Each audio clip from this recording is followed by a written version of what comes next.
पल्लीश्री मेलारे खोलिला ग्राहक सचेतनता स्टल।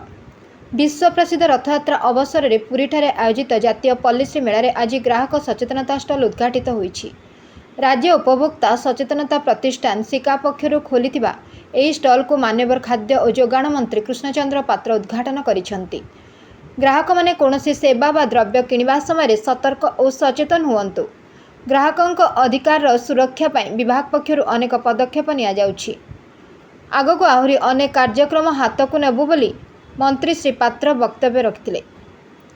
एही कार्यक्रम में विभाग खाउटी व्यापार निर्देशक तथा स्वतंत्र सचिव श्रीमती अंजना पंडा, विभाग युग्म सचिव तथा सिकार भारप्राप्त अधिकारी श्रीजुक्त मनोज कुमार पट्टनायक और माप एवं ओजन विभाग अधिकारी समेत विभिन्न उपभोक्ता संगठन कार्यकर्ता और साधारण लोक एथिरे सामिल होते।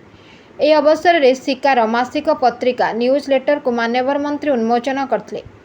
ଶିକାର ପରିଚାଳକ ସଞ୍ଜୟ କୁମାର ମହାନ୍ତି ଏହି କାର୍ଯ୍ୟକ୍ରମକୁ ପରିଚାଳନା କରିଥିଲେ। ଏହି ଷ୍ଟଲରେ ଗ୍ରାହକ ସୁରକ୍ଷା ଆଇନ, ଗ୍ରାହକ ଅଧିକାର ଓ ଅନଲାଇନ୍ ଠକେଇ ରୋକିବାକୁ ନେଇ ଲୋକଙ୍କୁ ସଚେତନ କରାଯିବ।